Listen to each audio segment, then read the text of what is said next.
Hi, I'm Jessica Steinberg. Welcome to the Times of Israel Daily Briefing. Your update on what's important in Israel, the Middle East, and the Jewish world. Hello, welcome to the Times of Israel's Daily Briefing. Today is Monday, November 1st. I'm Jessica Steinberg. Joining me today, straight from Glasgow, Scotland, is political correspondent Tal Schneider. And back here in Israel, health and science writer Nathan Jeffay. Very happy to have you both here. Hello. Hello. Hi. Thank you, Jessica. Good to see you. Tal, it's the opening of this conference that's been long awaited in Glasgow. Tell us what you've seen so far, what's happening. I know it's early days, but give us a sense of what's going on. Right. So we got here last night, on Sunday night, with the Prime Minister plane. We landed in Edinburgh, and only this morning we traveled to Glasgow. It's about 1 hour and 15 minutes away, and the traffic is very heavy because we have over 120 heads of states here in this town, Glasgow. And, you know, every head of states is accompanied by his advisors and journalists and security details. So it's very, very crowded here. In order to enter the conference, there was a line of thousands of people, and the conference just started. So we just saw Boris Johnson's and the UN Secretary of the UN, Guterres. They just congratulated Prime Minister Bennett for arriving. This was just a short, brief, elbow-to-elbow greeting. Prime Minister Bennett will have lots of bilateral meetings here today with the Prime Minister of Italy, France, Honduras, Australia, and tomorrow, and India, of course. And tomorrow he will meet with Prime Minister Johnson and Guterres again. So, very tight schedule for him.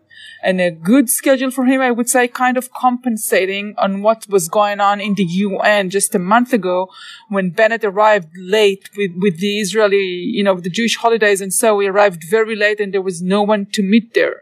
So this is, I would call it the real UN for Bennett. Highly important because he's never met Johnson. He's never met Macron, Prime Minister of Australia, and so on. It's a crucial moment for him. Specifically when his eyes are on the budget proceeding that will start early Wednesday morning. So he's here for 48 hours and back home to vote. And I think, the climate change, obviously it's on the top of the agenda. And in his speech, he's going to talk about how Israel can serve as a hub for technology and for improvement and for, innovation with respect to climate change. Last night on the plane, he came back to the back of the plane to talk to us reporters, and he explained specifically how Israel's technology, at the moment is more focused about mobile apps and internet innovations, some online services, and he expects the Israeli startup nation to move and change and shift gears into more of climate change technology. He said that at least 50% of the technology is not in existence yet. So there is a huge need in the world for innovation, and he thinks that's Israel's major role to play in this effort, because obviously if we behave better, we are not going to cut back on the emissions, right? You need the entire world for that. Israel is a small country. But on the innovations side, Israel may have a bigger role to play. And the speech is scheduled to take place at 4 p.m. Israel's time. It's 2 p.m. here, so within a couple of hours. I don't think it's a major speech. You have all of these heads of states making speech one after another. So, some bit of this conference feels like a lot of talkings and, not much of effect. But yeah. Tal, I'm curious. So there's 3 Times of Israel reporters who are on the ground. It's you and Sue Sirks, our environmental reporter, and Laser Berman, who's our diplomatic correspondent. Obviously, the 3 of you are looking for different things in the course of the time that you're in Glasgow. What are you really looking for? Obviously, you're our political person. What are the kinds of conversations and topics that you're going to be following? Right. We are also reporting for the Hebrew website, so that's the reason for our double shifts. But we're looking for, I think on the bilateral meetings, it's really important for Bennett as a new prime minister, not a well-known figure, to make his way and present himself. He is presenting his government as diverse, inclusive, a government of change. So that's a really important point for him to make to world leaders. Obviously, there is some pressure and discussion with respect to Iran. That's a major issue for Israel at the moment. So it will come up definitely in his bilateral meetings with France, with Great Britain, with Italy, with Australia. And it's we'll have to see how the world leaders are treating the subject, because they're all pressuring for diplomacy and not anything else, but the Iranians are not playing along. So that's a major issue. And also, as usual, we will have to see how much the Palestinian issue is coming up in those discussions. Well, we'll definitely look forward to hearing more about what's going on there. Thank you, Tal. This Times of Israel podcast is brought to you by Koren Publishers Jerusalem. Whether you're looking to enrich your mind or your soul, Koren Publishers has it all. From Israeli history to the works of Rabbi Sachs, Rabbi Steinsaltz, and other contemporary thinkers, including the brand new Magaman edition Koren Tanakh, with translation by Rabbi Sachs, Rabbi Tzvi Hirsch Weinreb, Jessica Sachs, and many others. Times of Israel listeners can get 10% off your entire order. Just go to korenpub.com and use the code TOIPOD, that's KORENPUB.com, and enter the code TOIPOD for your 10% discount. Moving on to you, Nathan. Got big news today on the site as well about that Israel has opened its borders today for the first time since March 2020 to tourists who are vaccinated against COVID-19 or have recovered from the disease. What can you tell us about that? It's wonderfully exciting. We have really, really, really missed having tourists in Israel.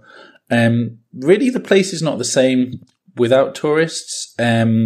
I always meet a lot of tourists. I have the pleasure of meeting groups when they come in, talking to them about the country. It's wonderful, and we're just so excited to have the tourists back.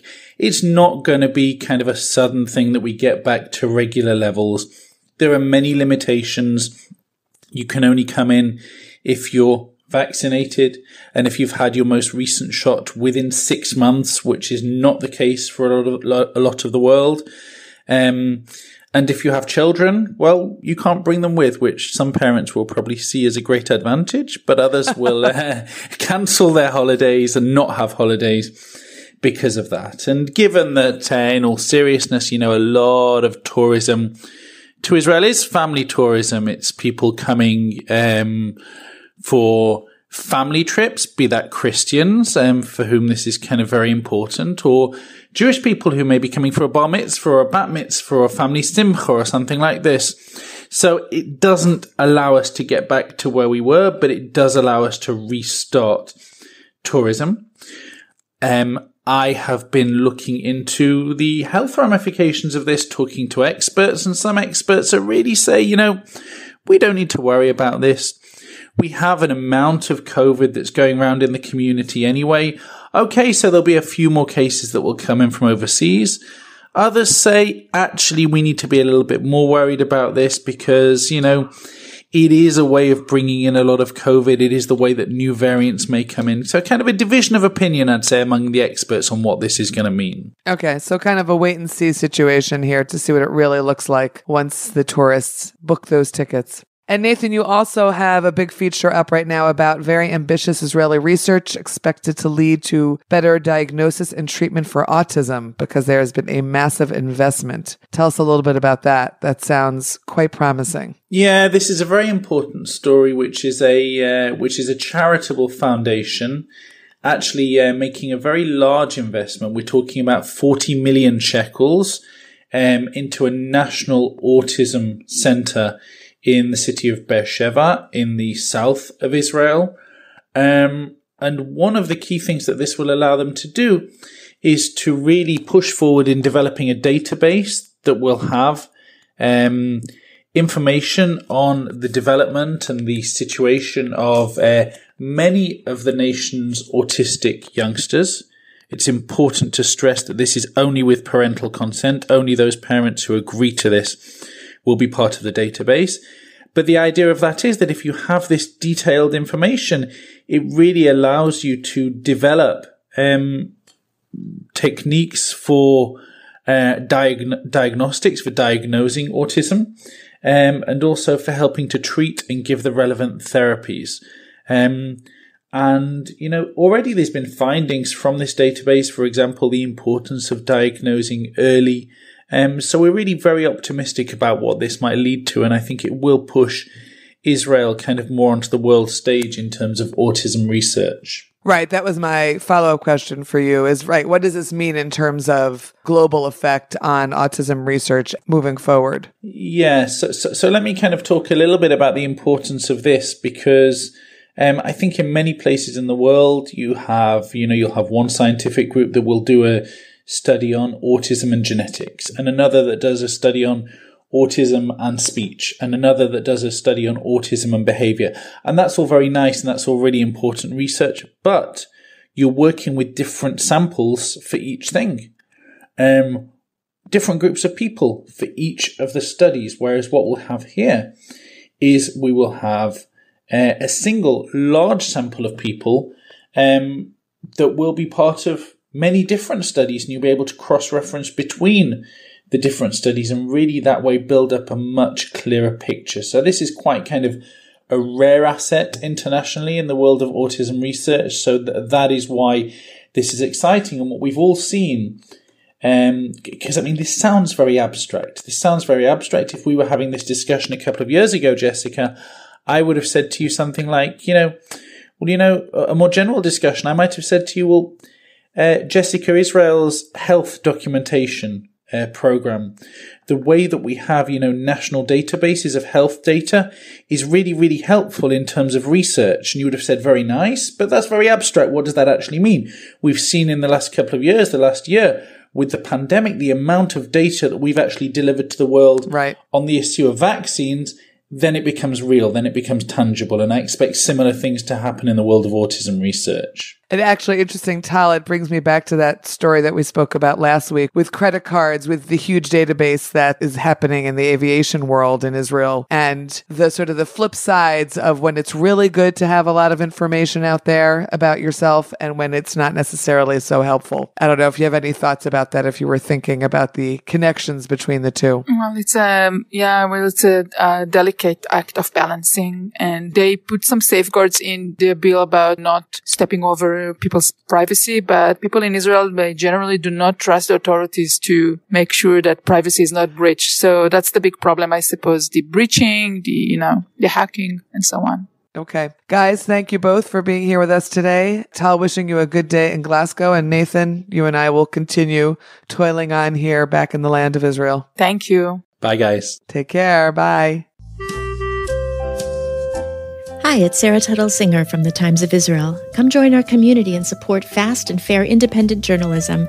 You can sign up with the link at the bottom of every single article on the site. Thanks for listening to the Times of Israel Daily Briefing. You can find us daily wherever you get your podcasts. And of course, on thetimesofisrael.com.